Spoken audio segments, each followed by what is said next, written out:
কাঁচা লঙ্কার official YouTube চ্যানেলে সবাইকে জানাচ্ছি একটা ওয়ার্ম ওয়েলকাম। আশা করি আপনারা প্রত্যেকে খুব ভালো আছেন। আজকে আমি গাছ পাঠা বানাবো। গাছ পাঠাটা কি বলুন তো?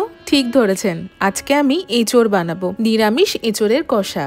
সত্যি বলতে এঁচোড় খেতে প্রত্যেকেই আমরা কম বেশি খুবই ভালোবাসি, আর এঁচোড়টাকে যদি বেশ ভালো করে কষিয়ে রান্না করা যায় তাহলে সত্যি বলতে খানিকটা পাঁঠার মাংসের মতোই খেতে লাগে। হ্যাঁ জানি মাংসের সাথে এঁচোড়ের কোনো তুলনা হয় না ঠিকই, কিন্তু একবার আমি যেভাবে শেখাচ্ছি সেইভাবেই নিরামিষ এঁচোড়ের কষাটা বানাবেন, আর আমাদেরকে অবশ্যই কমেন্ট সেকশনে জানাবেন কি সত্যি সত্যি পাঁঠার মাংসের মতো খেতে খানিকটা লাগছে কিনা। চলুন আমার সাথে কাঁচা লঙ্কা রান্নাঘরে। প্রথমে আগে দেখিয়ে নিই এই নিরামিষ এঁচোড়ের কষা বানানোর জন্য আমাদের কি কি উপকরণ লাগছে। নিরামিষ এঁচোড়ের কষা বানানোর জন্য আমি একটা এঁচোড় নিয়েছি, সেটাকে ডুমো করে কেটে নিয়েছি। দুটো আলু আমি ডুমো করে কেটে নিয়েছি। দুটো টমেটো নিয়েছি, যেটাকে আমি লম্বা করে কেটে নিয়েছি। 2 টিস্পুন আমি ধনে গুঁড়ো নিয়েছি। 1 টেবিল স্পুন আমি কাশ্মীরি রেড চিলি পাউডার নিয়েছি। 2 টিস্পুন আমি হলুদ গুঁড়ো নিয়েছি। দুটো তেজপাতা নিয়েছি। কিছুটা গোটা গরম মশলা নিয়েছি। 2 টিস্পুন আমি জিরে গুঁড়ো নিয়েছি।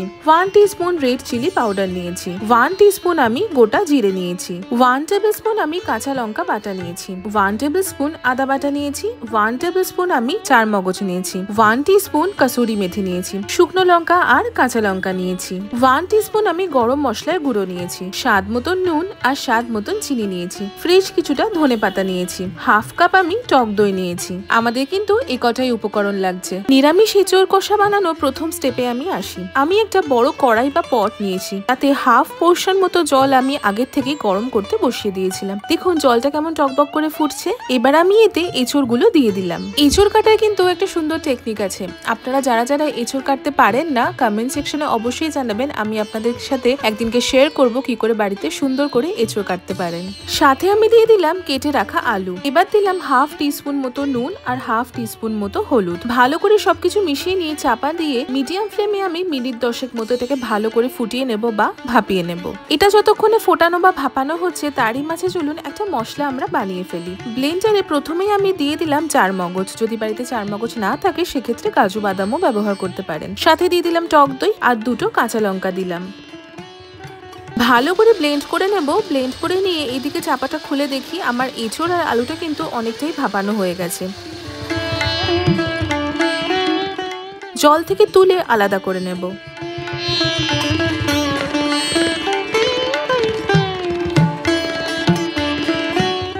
এবার আমি কড়াইতে 2 to 3 টেবিল স্পুন মতো সর্ষের তেল ভালো করে গরম করে নেব। এই রান্নাটা কিন্তু অবশ্যই সর্ষের তেলে করবেন। তেল খুব ভালো করে গরম হয়ে গেলেই আগের থেকে ভাপিয়ে রাখা এঁচোড় আর আলুর টুকরোগুলো দিয়ে দেব।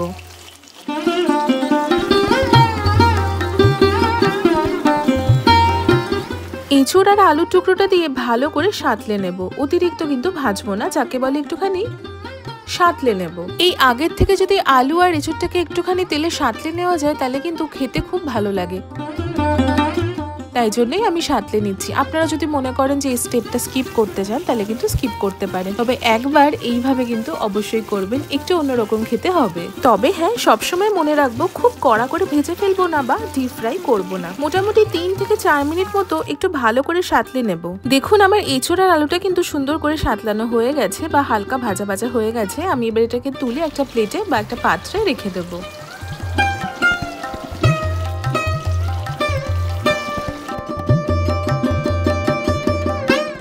এইবার ওই সেম তেলে আমি 1 টেবিল স্পুন মতো ঘি দিয়ে দিলাম।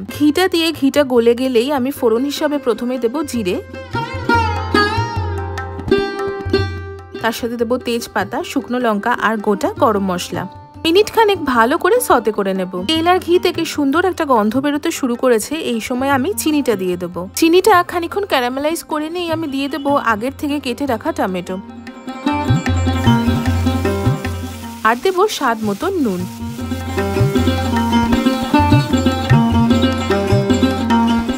এবার টমেটোটা ভালো করে গলে আসা পর্যন্ত কিন্তু রান্না করে নিতে হবে।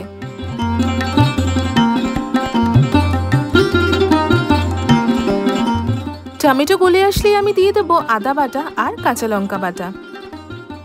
ভালো করে কষিয়ে রান্না করে নেবো যাতে কাঁচা গন্ধটা একদম চলে যায়। যে কোনো নিরামিষ রান্না বলুন বা আমিষ রান্না বলুন, মশলা যদি ভালো করে না কষান তাহলে কিন্তু খেতে ভালো হয় না। এই সবসময় মশলাটাকে আমাদের ভালো করে কষিয়ে নিতে হবে, আর অবশ্যই মশলা থেকে যেন কাঁচা গন্ধটা চলে যায় সেটাও খেয়াল রাখতে হবে। মশলাটা বেশ ভালো করে কষিয়ে আসলে আমি সামান্য গরম জল দিয়ে দিলাম। এবার প্রথমেই দিয়ে দিলাম কাশ্মীরি রেড চিলি পাউডার, দিয়ে ভালো করে মিশিয়ে নেব। এতে না খুব সুন্দর একটা রং আসবে।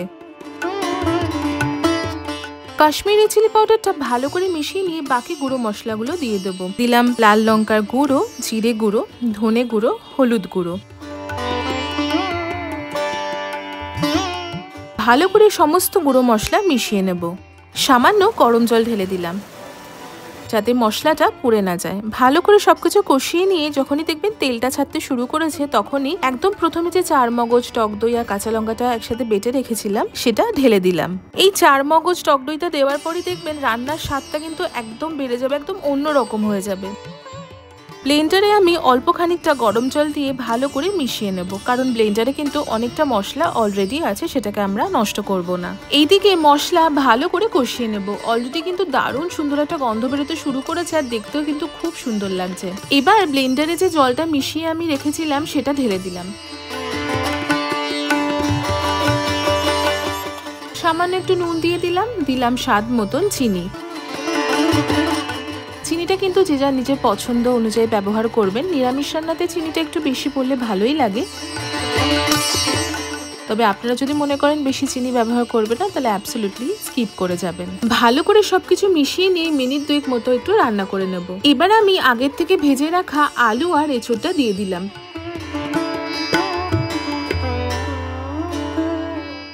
বুঝতেই পারছেন রান্না কিন্তু একদম শেষের দিকে চলে এসেছে। ভালো করে মশলার সাথে এঁচোড় আর আলুটা একটু মিশিয়ে নেব। আগের থেকে এঁচোড় আর আলুটা ভাপানো ছিল, প্লাস আমরা ভেজেও নিয়েছিলাম, ফলে এঁচোড় এবং আলুটা খানিকটা সেদ্ধ হয়েই আছে। বাকিটা এবার সেদ্ধ করে নেব। তার জন্য 1.5 কাপ মতো গরম জল আমি ঢেলে দিলাম। যেহেতু গরম জল দিয়েছি, ঝোল কিন্তু সঙ্গে সঙ্গে ফুটে আসবে। ঝোল ফুটে এলেই 2 থেকে 3টে চেরা কাঁচা লঙ্কা দিয়ে দিলাম। এবার লো টু মিডিয়াম ফ্লেমে আমি চাপা দিয়ে রান্না করে নেব 10 থেকে 12 মিনিট মতন। 10 থেকে 12 মিনিট পরে চাপাটা খুলে দেখাই যেমন সুন্দর গন্ধ বেরিয়েছে তেমনই সুন্দর দেখতে লাগছে। এবার আরেকটু ফ্লেভারটাকে এনহ্যান্স করার জন্য আমি কসুরি মেথি ছড়িয়ে দিলাম। আপনারা যদি ছড়াতে না চান সেক্ষেত্রে স্কিপ করে যাবেন। সাথে দিয়ে দিলাম গরম মশলার গুঁড়ো। একটু ফ্রেশ ধনেপাতা আমি ছোট ছোট করে কেটে নিয়ে ছড়িয়ে দেব। ধনেপাতাটাও কিন্তু অপশনাল। ফাইনাল মিক্স করে নিলাম। ওপর থেকে ছড়িয়ে দিলাম 1 টিস্পুন মতো ঘি। Switch off the flame and serve hot. আমাদের নিরামিষ এঁচোড় কষা কিন্তু একদম তৈরি হয়ে গেছে।